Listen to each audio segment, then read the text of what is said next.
Hello everyone, and welcome back to another WARNO deck deep dive. This time we go into the 82nd Airborne again, a division that has been nerfed a lot of times over the last year, but I think it's still pretty decent. And as always, you can find the deck code down below in the description in my deck list. That is linked down there, and if you want to see more of these videos, consider leaving a like here, and let's go in as we start in the logistics tab.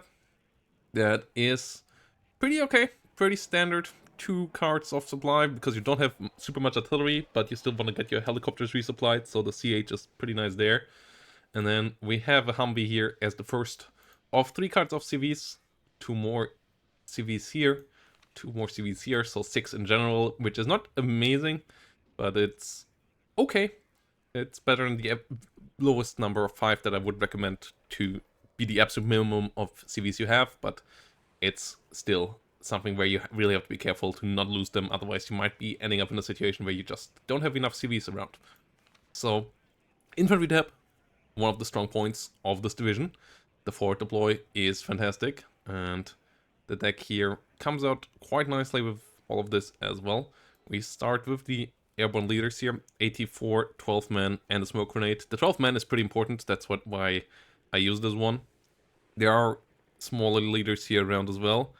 The engineer leader is pretty decent as well, but I like the smoke and the 84 here, the extra MG. You don't want to necessarily have these guys fighting, but you want to have them survivable, and 84 allows them to deal vehicles closing in on them, and the smoke grenade allows them to disappear as well, whilst the 12 men mean that they can survive a bit of artillery or bombing compared to other units, like for example, there's still decent 10-man arrow rifle leader here, or 9-man arrow rifle leader.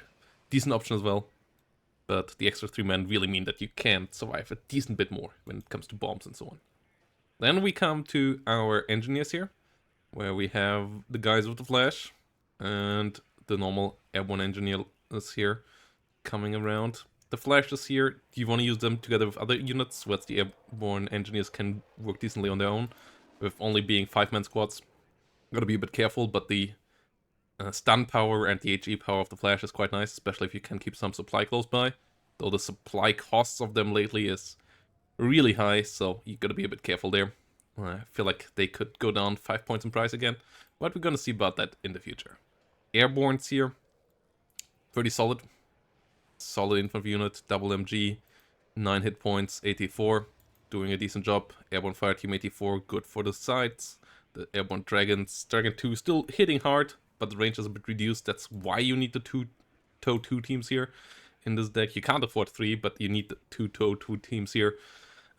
Unfortunately, no ITO, otherwise you would take one of those. You have to go with the hardest hitting guys, but they will also really kill stuff, so that is quite nice. And then the 50 cal to hold off longer, bigger infantry pushes there on long open fields.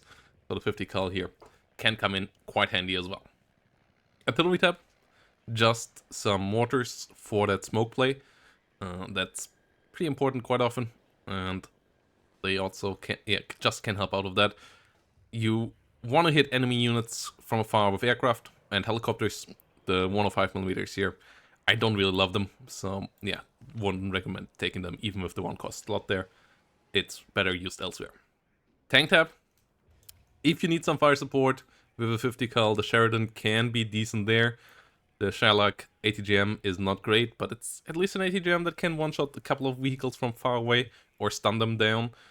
So it's not terrible there, but obviously accuracy and damage is not great. And the unit for 100 points is relatively expensive for what it does, so you gotta be careful there. But it's still good to have a fire support unit that has a bit of armor that can be called in, even if it's a bit overpriced, but better than nothing here.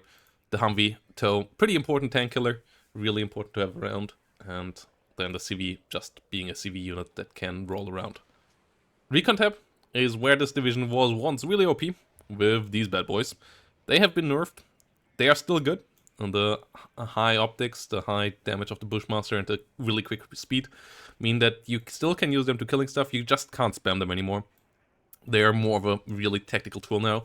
I feel like they're slightly overpriced for what they do.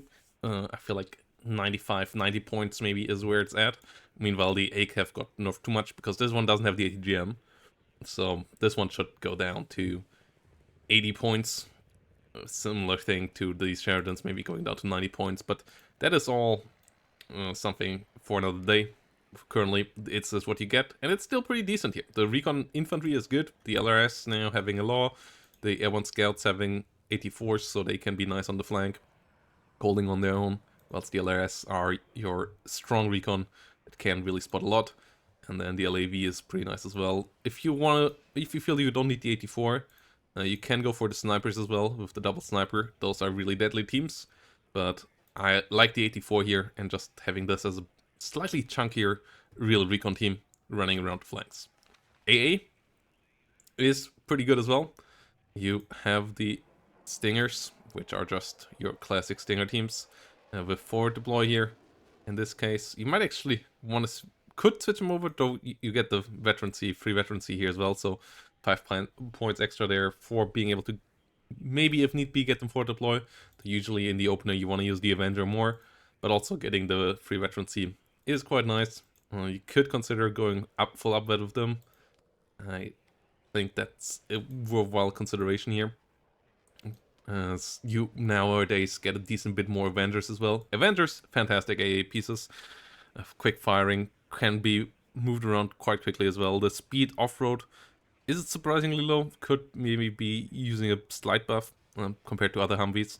But 100 kilometers on the road with quick firing, hard hitting Stinger posts is quite nice. The reload for them is nice as well. 16 Stingers means that you really don't want out of ammo that quickly. And the 50 cal can come in handy in a pinch as well, as infantry support. So, yeah, absolutely loving the Avenger. Fantastic little unit. Helicopter, you have a decent couple of options as well. Here we have the Heavy Hawks here as our infantry support helicopters that can just mow down enemy infantry with those Zunis, go back and reload them pretty cheaply as well. That's the good thing about the Zunis. So rotating around Heavy Hawks in the early game can be nice. ATAS can come in handy when the enemy has some helicopters as well. And then just be a bit of a rocket helicopter outside of that. And then we have the Apaches and the Apache ATGM with the great Hellfire missiles that can just come in as the tank killers that you need. And then we have a really strong air tap, where we have 8 F-16s that all can come in as support against helicopters and aircraft as well. So they have all AM-9Ms. So we only go with 4 dedicated fighters, 2 affordable Phantoms, and 2 expensive F-15C Eagles.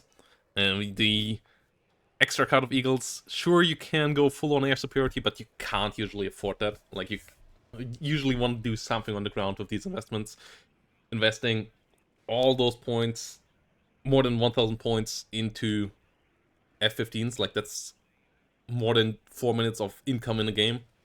You usually can't afford something that impacts the base ground units that little, so usually we want to have a mix here. The F-15s coming around with your other air units, so that the enemy always has to be scared, but you still have enough other targets around that can shield your F-15s and so on, and just come with overwhelming numbers of mix of strikecraft and air-to-aircraft. So yeah, really, really interesting deck still. It has fallen far from its S-tier times that were just overly dominating, but it is still a good deck. It still comes with its good strengths. I would like to see a couple of units be returned to cost efficiency since the nerfs. Like, I think the nerfs all came in deserved for the most part, but a couple now with all of them together might be a bit over the top. Like, a couple of units here a bit too cost inefficient, but we're gonna see about that. For now, this is still a really fun deck, and we're gonna play it in the next video, so if you don't want to miss it, consider leaving a subscription down below. Yeah, strengths of the deck, obviously, forward deploy, air tap, and good helicopters. Weaknesses, lack of long-range AA on the ground, lack of IFVs, and lack of tanks. So, yeah, just exactly what you would expect from your Airborne deck. Nothing fancy there, but it is what it is here. 82nd does the job, and it does this job well.